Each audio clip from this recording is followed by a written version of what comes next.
Federal agents abducted a woman off the street of Somerville, Massachusetts, yesterday afternoon. This is her name. Please don't keep scrolling. Please, this needs to get shared as far and wide as possible. I believe they're working off a list from this website, canarymission.org. They claim that they are a list of people that are anti-USA, anti-Israel, and anti-Jew. Basically, what they are is compiling a list of people that have vocally protested Israel's war crimes. I'm going to show you why I think this is the list they're using. It has a search function. So I put in region, East Coast, state, Massachusetts, status, student, first name on the list. She's the first name on the list. I did another search, East Coast, New York, student. Look who the fourth name on the list is. Mahmoud. Also abducted by feds. These people showed up in plain clothes. They walked up to her. They had their faces covered. There's a video of it. I'm going to tack it onto the end of here. It is chilling. I think this needs to be shared. Anybody that is on this list that is not a U.S. citizen born here, doesn't matter what your immigration status is, whether you have a green card, whether you have a visa, they're revoking that shit and they are snatching people off the street. They are using the fact that they've primed everyone to expect these ICE raids because they're illegals and they're criminals and they're evil, to not question this when they see this shit happening. She was on her way to break her fast and was snatched off the street. This shit is terrifying. I don't care what side of the aisle you are on. They are arresting people for protesting. I think anyone that is on this list needs to either stop leaving their house, relocate, whatever you can to keep yourself safe. But please share this so people know what is going on. The United States government is currently reenacting a portion of our history that was better left in the past. A young woman here on a visa, legally, that was working on her doctorate, was abducted off the street by masked government agents. And I do mean abducted. When we watch this video in a second, you'll see exactly what I mean. This young woman was not arrested. Once again, just like what happened in the Khalil case, she was detained, as Khalil was detained out of his own apartment in New York, leaving behind his 8-month pregnant wife. The government is currently using the Immigration and Nationality Act of 1952, once again a Red Scare era act, to take these people into custody without arresting them, violating their civil liberties, violating their free speech. This young woman had not committed any crime other than to speak out and say that she disagreed with what the U.S. government and the Israeli government had done in Gaza. And regardless of your opinion on the Israel-Hamas conflict, we should be all on the same page when it comes to our ability to speak up and say that we disagree with something. And before we get to the video, I'd like to first go over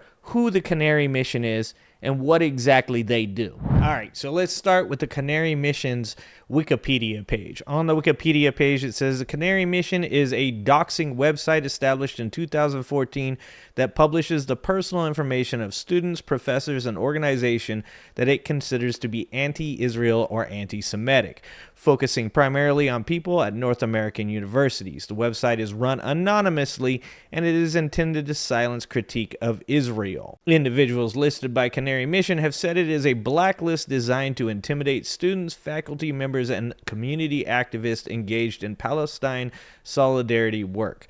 Some pro-Israel activists consider the site's tactics to be overly aggressive, while others applaud its efforts to go against pro-Palestinian activists. The operators of the website have maintained their anonymity, justifying their secrecy by saying that many of our detractors just want to know who we are so they can physically harm us. According to its website, Canary Mission documents individuals and organizations that promote hatred of the U.S., Israel, and Jews on North American college campuses. The profiles on the website are constructed using publicly visible information pulled from social media sites. The profiles are often quite detailed and have included personal information such as child photos of individuals. The website has thousands of profiles of students and professors who its editors believe have engaged in pro-Palestinian or anti-Israel activism, and it has been described as a blacklist. Canary Mission hosts some apologies apology essays written by people whose profiles were listed on the site. In return, their profiles are removed from the website's list. Exactly. That is Red Scare 101. This is just the same as dragging people up in front of committees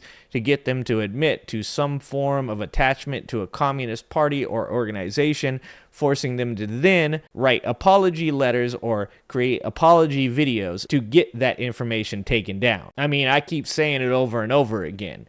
Donald Trump is McCarthy 2.0. Donald Trump was taught by Roy Cohn. Roy Cohn was taught by Joseph McCarthy. This is not surprising to anyone that is paying attention. The Canary Mission website has this huge banner up here. Outside agitators arrested at CCNY encampment with a huge update and exclamation mark. It's got a potential ability to report an individual or report an event, just like during the Red Scare. It's got an update on a lawsuit against Khalil and others, and it's got profiles of people that they wish to see deported or held to account. Look, I stand against anti-Semitism. I always have. Unlike our right-wing counterparts that have demonized people like George Soros and many other Jews throughout history. However, just like I support the ability of racist MAGA supporters to say the things they say, I also support protesters being able to stand up and say the things that they want to say when they think that the government or Israel are doing things that they believe equates to a genocide. Once again, the hypocrisy of the party that claims that they are free speech absolutionists are now going around and abducting people off the street for saying things. And before people start saying, oh, these people, they're not American citizens, she was here on a visa legally and therefore has these same civil liberties that me and you both have. And besides the fact that her free speech was being violated, the way that this was carried out was absolutely abhorrent and a complete violation of her freedoms.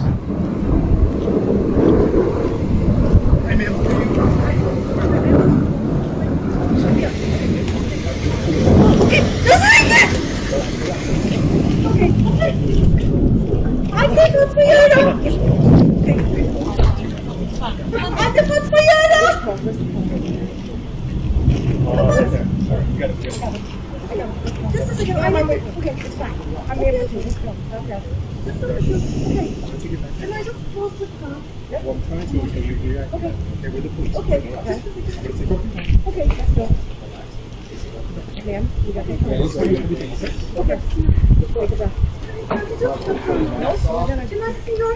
Yep. We're going to take it right to the car. Come on. We'll show you everything. Okay. Sure. Yep. You're fine. I understand you. I understand it's scary. Where the police? Where the police? Where the police? Yeah, you don't look like it. Why are you hiding your faces? Why are you hiding your faces? Yep. Can I take everything? Yep. I'm going to take it down. Got it with you. Yeah, we're going to take a look. I see some faces here. How do I know this is the police? Can you imagine being a woman and being approached by a man with a mask on that starts to accost you and tells you that he's the police? They then took this woman's phone away, took her backpack away, and then multiple other police in mass showed up and put her in a car and took her to Louisiana. If these are police officers doing their job, why are they wearing masks? And you're telling me that this woman who was walking to break her fast after Ramadan wearing a backpack and what looks like some leg tights is a criminal that we should all be concerned about. I can tell you there's a criminal that we should all be concerned about. He has 34 felonies and he occupies the highest seat in the country. And the voice you could hear there was the gentleman that lived inside of the apartment that they did this in front of. And what he was saying was, if you're the police, why are you wearing masks? I want to be able to see your face. In fact, in an interview afterwards, This is what he said about what happened. He said, "It looked like a kidnapping. They approach her and start grabbing her with their faces covered. They're covering their faces. They're in unmarked vehicles." Look, if this doesn't concern you, you are asleep. And I mean that for everybody. I don't mean that just for people on the left. If you're a conservative right now and you think that you might want to say something about something that happens in a country that you disagree with, well, you might want to think twice about that, because you might meet some police with masks on in the street that might just find a way to deport you to El Salvador. We all know how this goes. First they come for the Palestinian protesters, then they come for the liberals, and then they come for anybody else that disagrees with them. So you better wake the fuck up now before it's too late. Because if you think you're safe, well, there's a lot of people that thought they were safe during the Red Scare too. You guys let me know what you think about this bullshit in the comments. Remember to like, subscribe, turn on all notifications. Don't forget to share this video. And remember, I love you guys, I appreciate you guys, and I hope to see you next time. Stay safe out there. Thanks for watching. If you like this video, please like and subscribe and hit that notification bell. And check out that video on the screen now.